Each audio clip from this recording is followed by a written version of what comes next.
Good morning, Dubai. Welcome back to the Lovin Dubai show, where we go through the top trending stories that everyone across the country is talking about. Our top story for you today, announced 3 hours ago, the UAE asks for an immediate end to the war.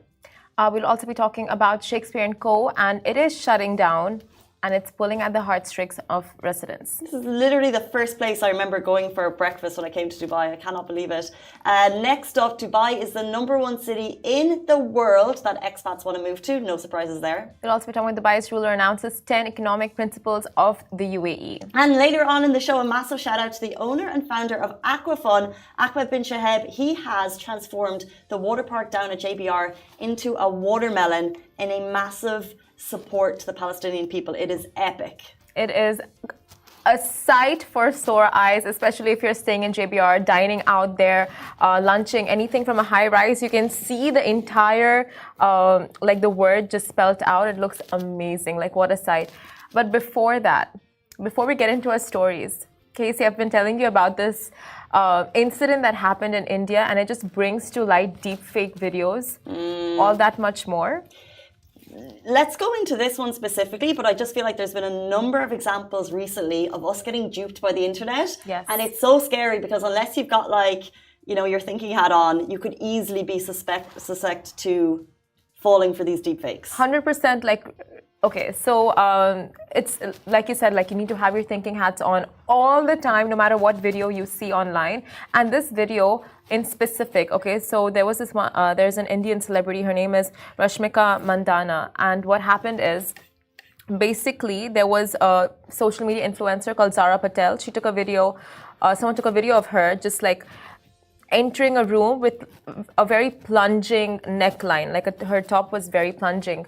And then someone on the internet morphed the celebrity, who is Rashmika's face, into Zara's face. So it looks like, that video looks like it's Rashmika, like the celebrity, although it's not.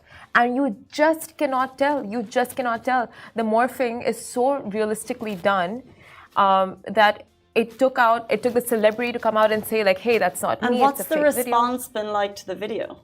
So, I mean, India is enraged. The public is enraged. The Indian film fraternity is enraged about how this is even happening, and we need more regulations to artificial intelligence. It's being used for all the wrong reasons. Although, it's there to make our lives easier. It's there for artistic purposes, for creative purposes. But now it's being used, and it's going into the wrong hands, and people are using it for all the wrong things. There was an announcement in the last couple of days that Rishi Sunak, the UK Prime Minister, they are going to have deeper regulation on AI, but at the same time, someone who's good enough at AI, they could smart. Have you seen those Tom Cruise videos? Yeah. I fell for it. There's a whole TikTok account, and it's Tom Cruise doing these amazing dances to viral songs, and I was like, "Wow, he's come out of his shell!" And this is Tom Cruise, because you've seen him. He's on the Oprah couch, he's flamboyant, and he can be that way, but you need to see these dances on TikTok. It's pretty old, but they were all deep fakes. So none of them are real? I don't think so. No, it's wild what he's up to. That's the thing. It's Snapchat's face swap filter, but it's more way more enhanced. So it can completely in a video morph your face, and it won't even leave a clue. There won't be a shadow, there won't be an outline, and it's just done so intricately. You won't be able to recognize it unless you really pay super close attention and look at all the details. You know what scares me the most is the fact that they can do this with voices. Yeah. So the scammers that are calling us now, pretending to be the bank, it's Yes. I'm not going to give my details to the bank. If they had a voice recording of my mom, for example, and my mom mentioned that she has a daughter and she probably gave them my number, which she might be prone to do. Yeah. Then they could use her voice and deepfake that into a conversation with me.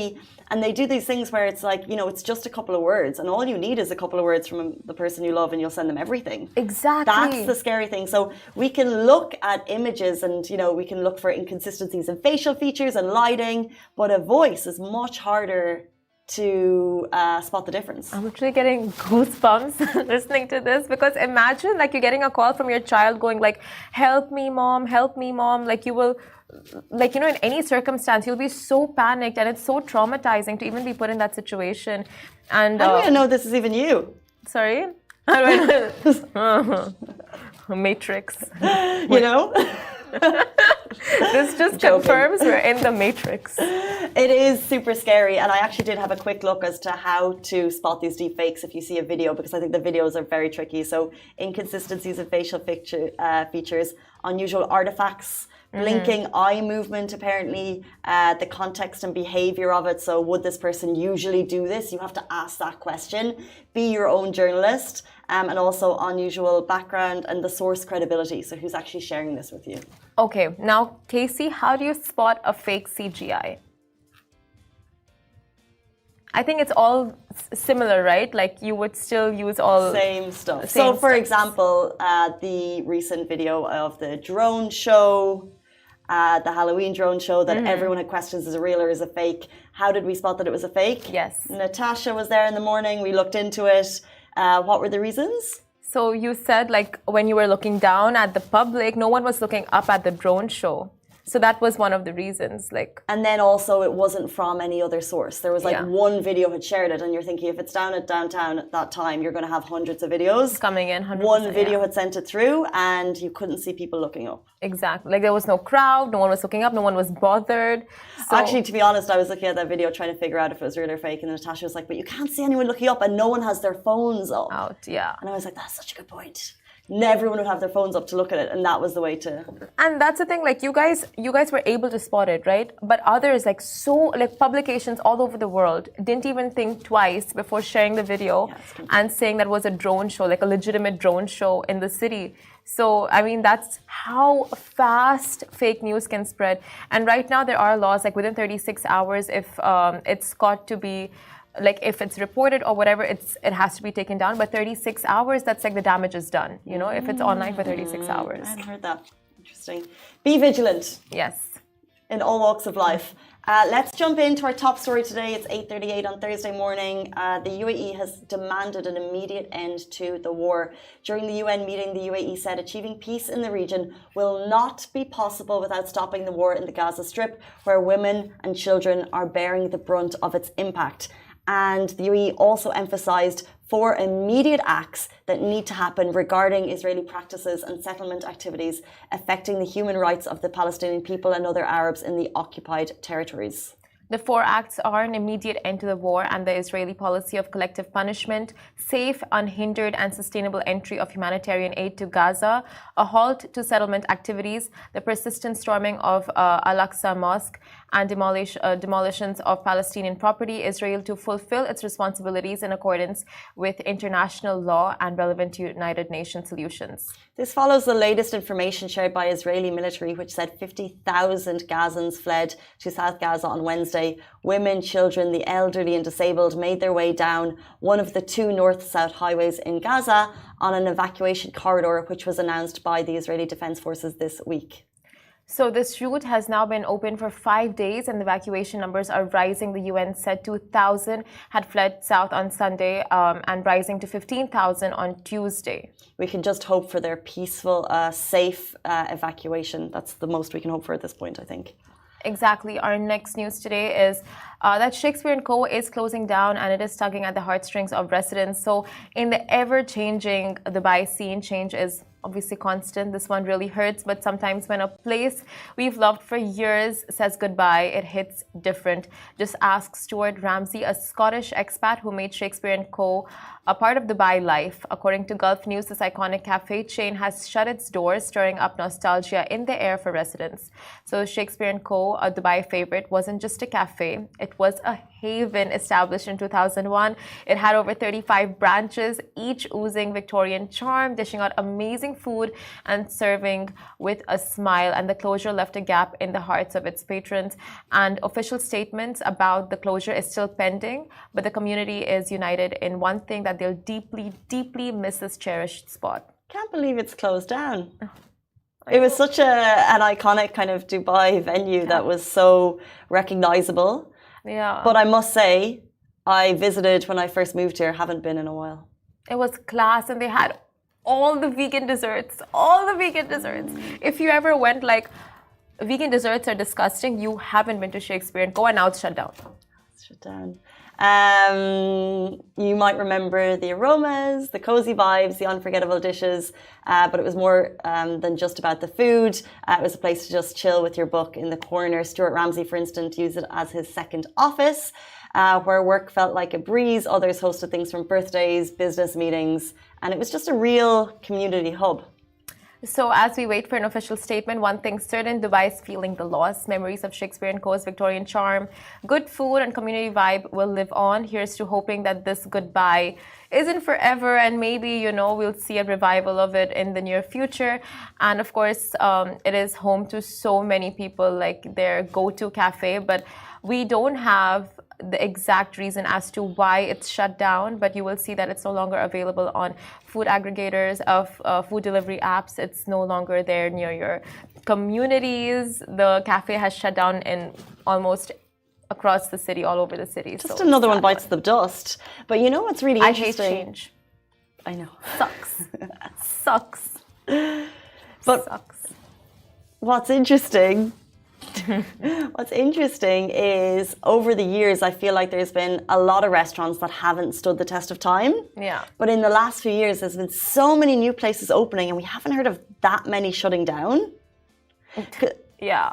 But every now and then, an iconic one kind of falls into the mist, and I think this is one of those, like, to lose a huge chain in so many spots. It is really sad, and it was definitely one of the ones that kind of was there at the beginning. Yeah. Well, since 2001, but for the majority, and it was just such a great place because the design stayed the same the whole way through, right? Yeah. And it was so memorable, so recognizable. Exactly. And like they said, like a lot of celebrations, like families would go there for so many like small anniversaries, for, you know, like birthdays and small celebrations. It really became like a community cafe for residents, and it's just so sad. We saw so many stores closing down in the previous years. I'm talking about like fashion retailers like Topshop, like a lot of Forever 21 branches closed down, like so many, and it's like it really hits you when it happens. New Look, do you remember New Look? Yeah, of course. Yeah, do you remember a Garage?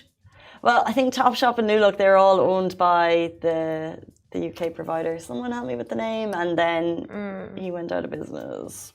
But I mean, like, yeah, of course, like, there is a lot more to it than it just shutting down. But it's just like sad when your favorite brands of like, but brands, but also restaurants. So I'm trying to think of like what were the kind of the restaurants that were so cool when we arrived. They've shut down. Remember Taco Bell shut down here. Oh, really? Yeah. But like mainly like Dubai restaurants, rather than the international ones that came here. What about the ones that kind of felt like they were Dubai restaurant, like 360, you know, that Jumeirah one that you went out on. Yes. That was really cool. That shut down, yes. There are some amazing Italians on Souk Al Bahar that closed down. Then Caesar's Palace is closing down.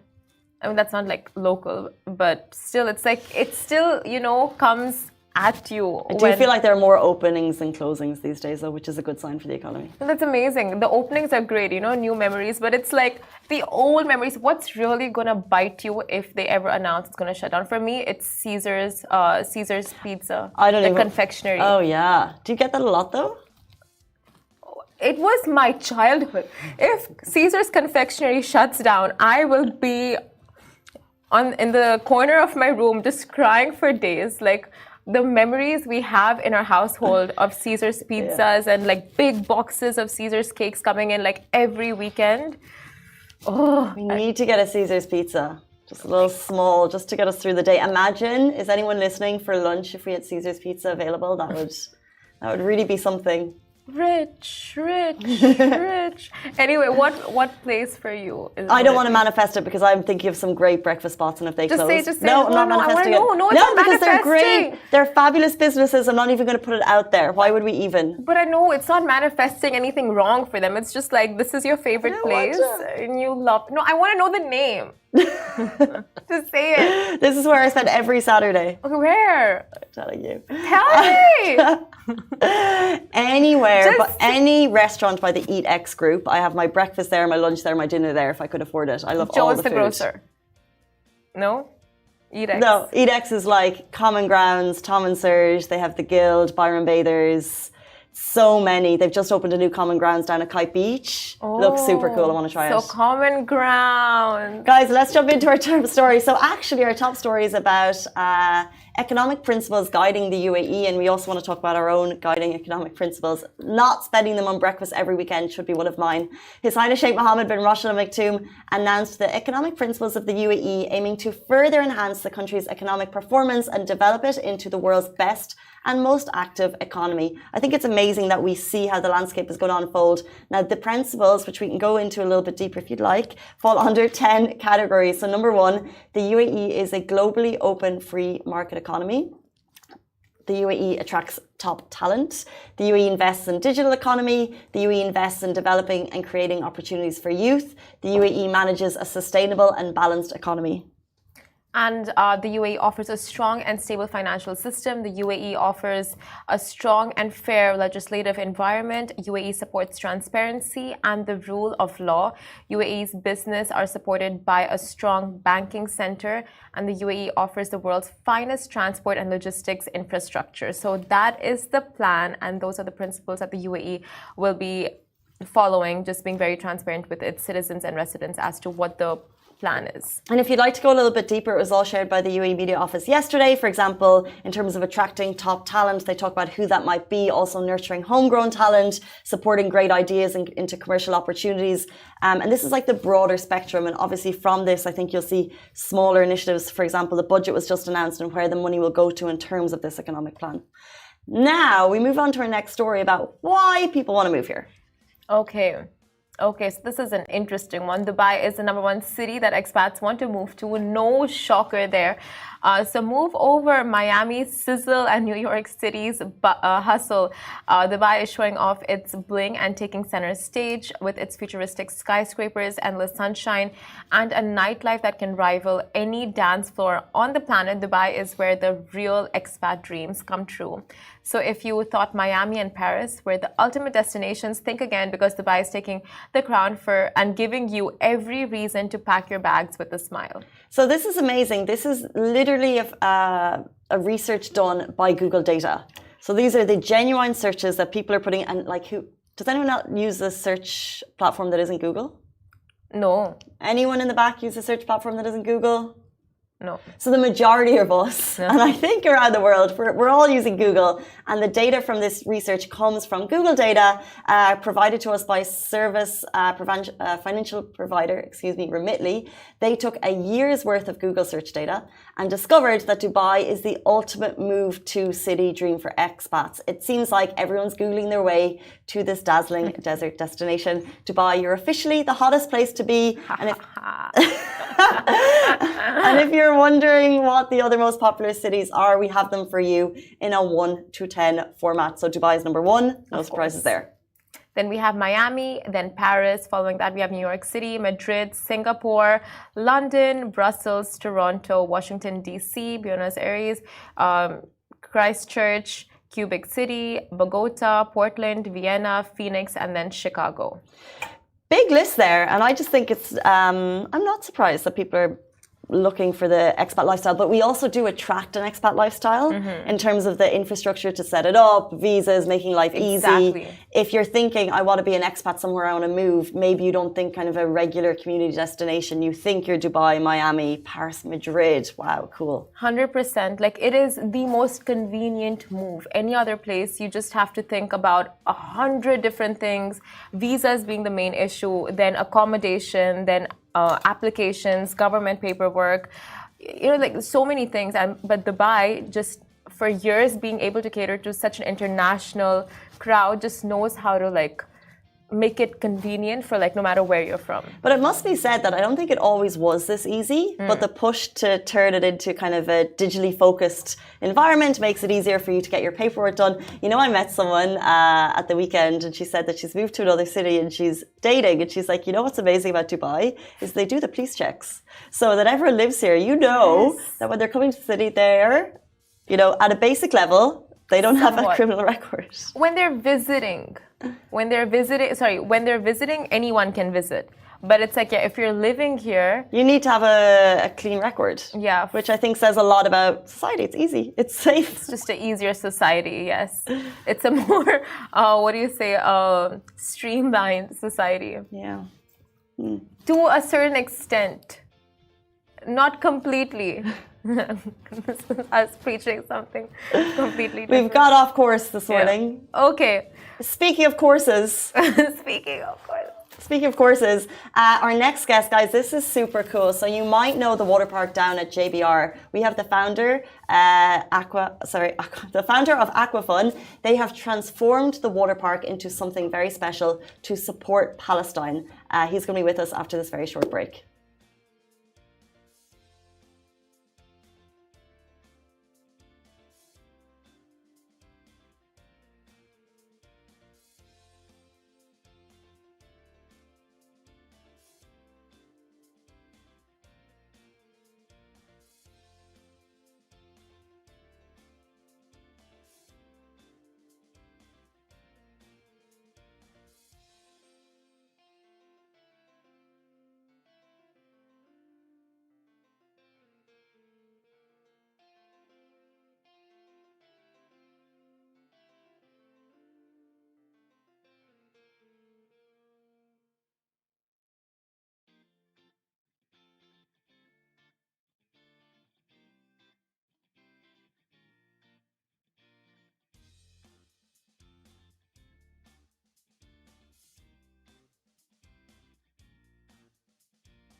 Hey guys, welcome back to Lovin Dubai Show. We're now joined by Guinness World Record holder, founder and CEO of Aquafun. That's Ahmed Ben Shaheb, here to tell us about the large-scale watermelon that's now visible down at JBR and its important significance. Welcome to the show. Thank you so much for being here. Thank you for having me. Thank you so much for joining us this morning.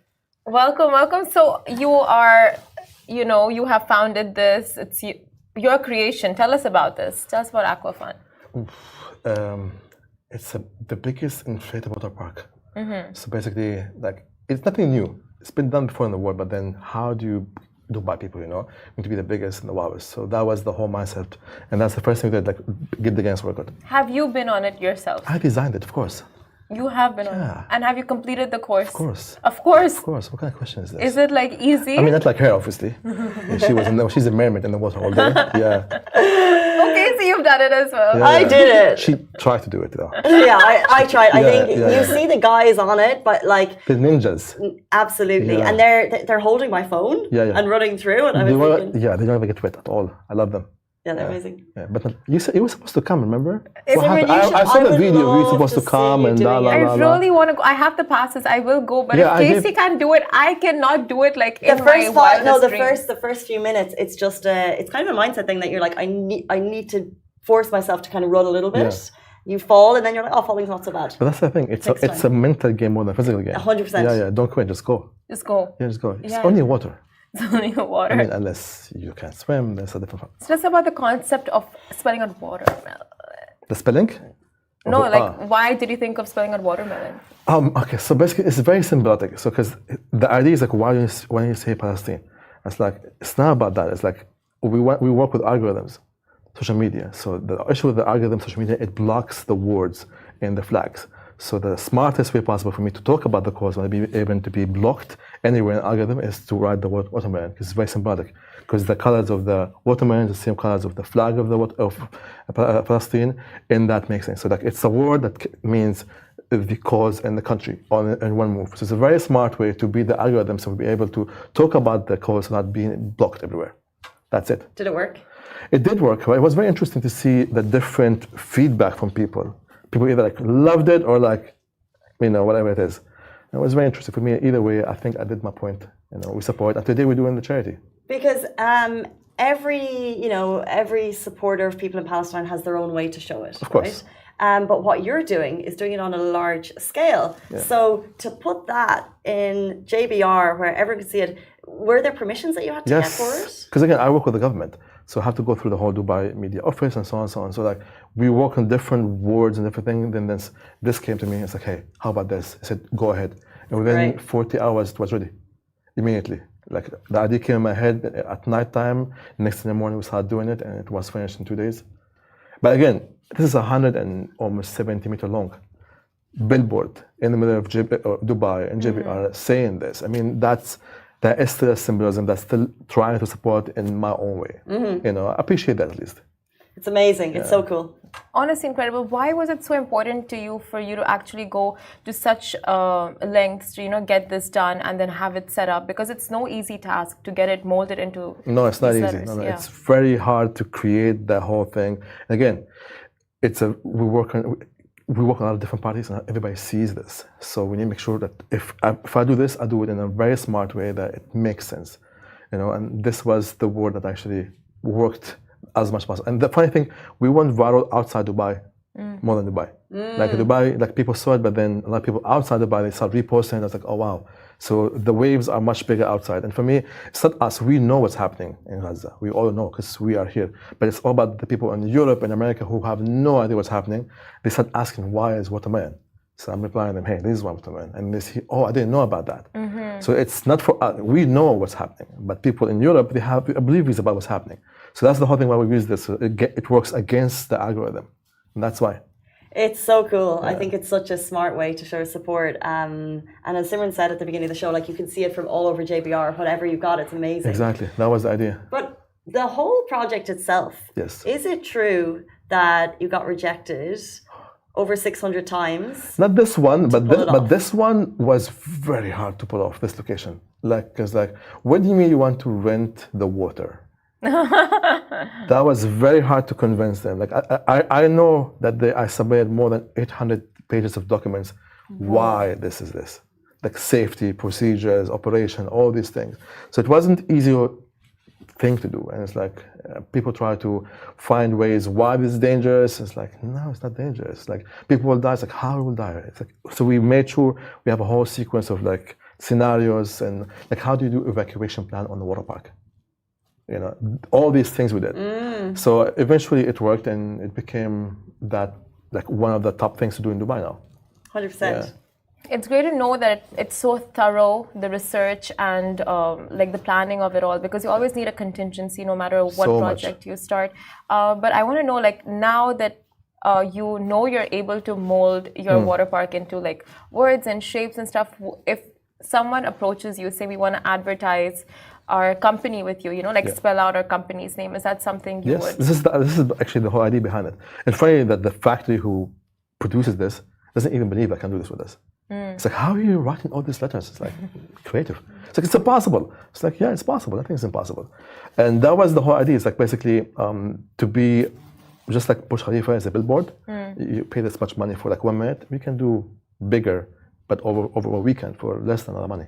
So it's like, yes, we can create different designs. We can do, for example, even personal stuff. I say like, marry me. Yes, exactly.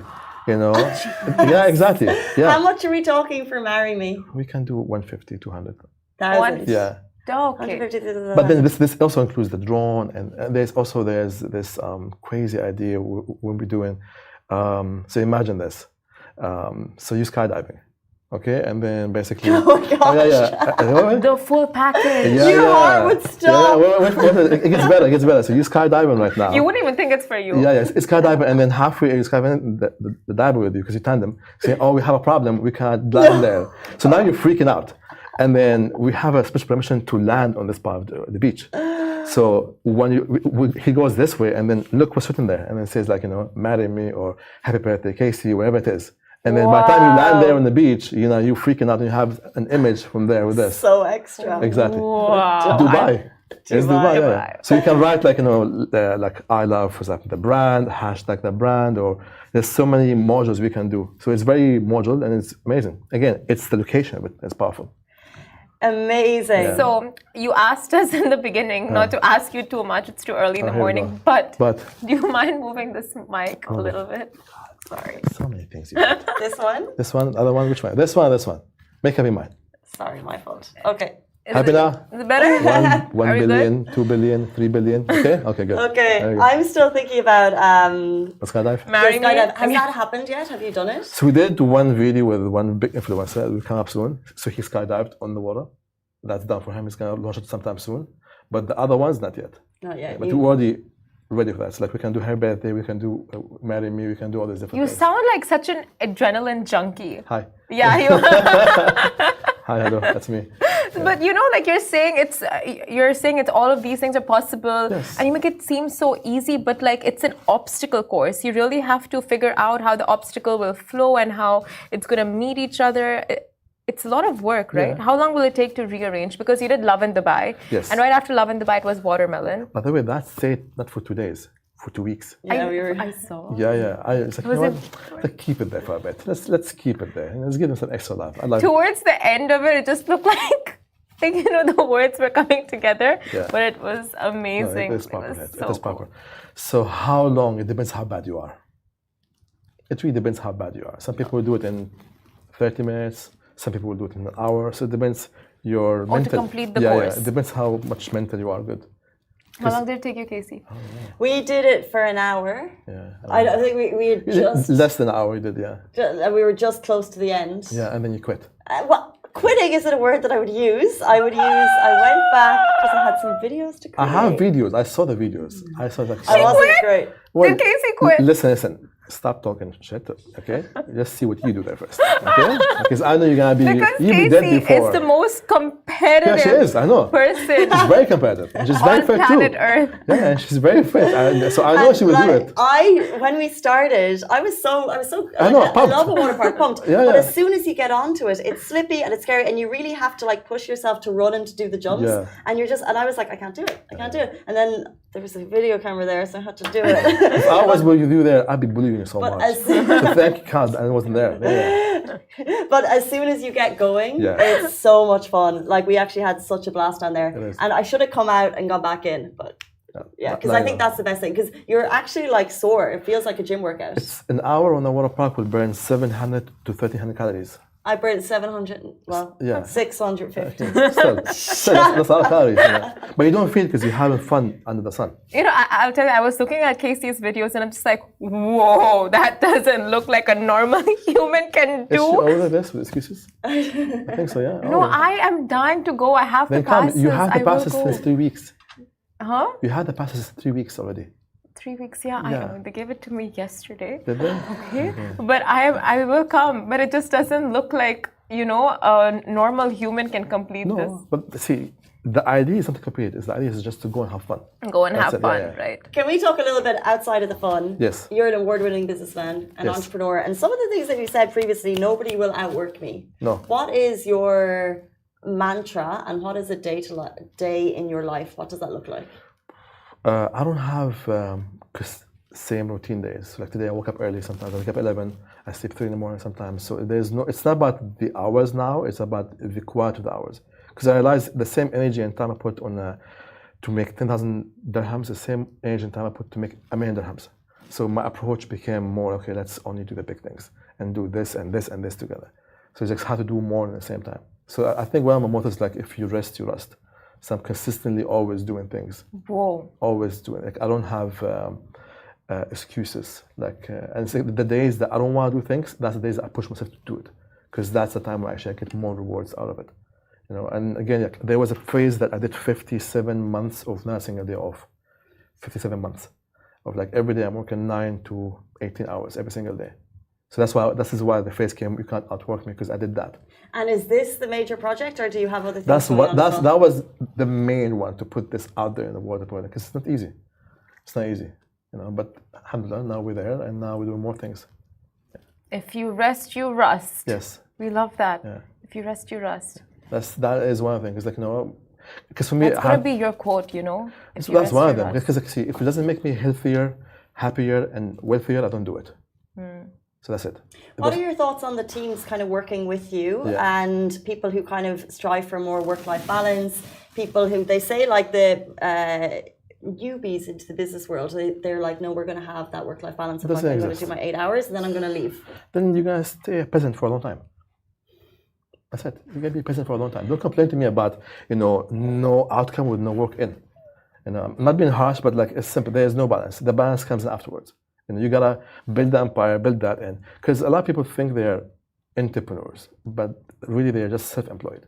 Because if you leave the business for the next 90 days, guess what? The business will fall. So you're just self-employed, yet entrepreneur. That's the whole thing. They throw this word entrepreneur everywhere like it's a sexy word. It's not.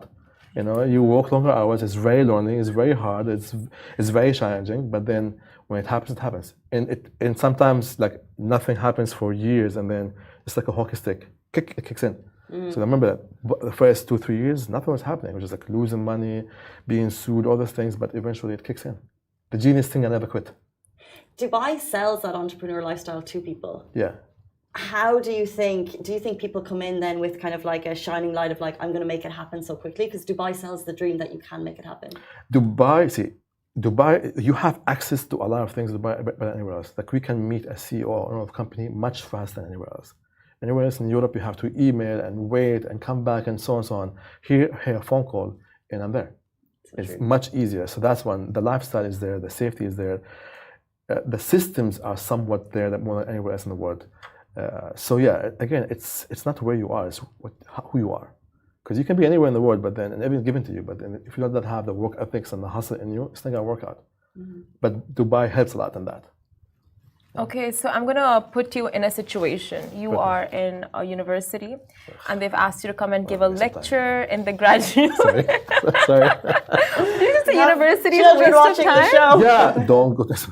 Why do you think university is a waste of time? Okay, this is my personal opinion, of course. It's my personal opinion. So again, it teaches you 3 things that are wrong. That there's only one solution for a problem. And in reality, there's multiple solutions for every problem. Secondly, that if you work with others, it's called cheating. It's called collaboration. And thirdly, it teaches you that if you do a mistake, it's a failure, it's a problem. But the only key to success is failing. So all these 3 things are just wrong in reality, because you learn, then you unlearn to relearn how actually life works. So that's my mindset about it. Because again, before maybe in the 70s and the 80s when the industrial revolution was happening, okay, maybe that was to be an employee. If you want to be an employee, fine. But if you want to have this business and so on, nobody cares about your degree. Nobody. Yeah. Nobody does. Okay, forget everything you said. I want new information when I ask you this question. So you're in a university. Okay, again. You're put on the podium. Yes. They're graduating, the graduation class of 2023. Yeah. What life advice would you give them to change their mindsets into because what you said right now is that peasant mindset of 9 to 5, work-life balance, and you're out of there. That was amazing. So what similar advice would you give them? But again, see, being a business owner or entrepreneur is not for everybody. No, not even about entrepreneurship. But people think it's the mindset. Yeah. Again, I think just try things, fail. See, success is here, but for you to reach success, you have to fail. So the earlier you reach failing, the earlier you reach success. People are always afraid to try because they're afraid to fail, because they're afraid to tell their family or friends we failed. No, fail. Fail forward, fail fast, fail early. That's it. Wow. What happened? I feel like this is a TED Talk. Oh, shit, okay. Before you leave us, we do want to know, obviously, Aquafun is an amazing, as you said, one of the top things to do in Dubai. What's next for Aquafun and what's next for you? So the idea within the next 12 months to get 4 more Guinness records. 4 more Guinness records at least. At least, which are? You'll see. I'll show you better. Don't worry, just show you better. We'll come down. Yeah. So that's and scale the business at least 700%. How much is the turnover now? None of your business. Oh, okay. Yeah. answer. But it's a true, I think, None fun yet. icon. I want to see Simran on it.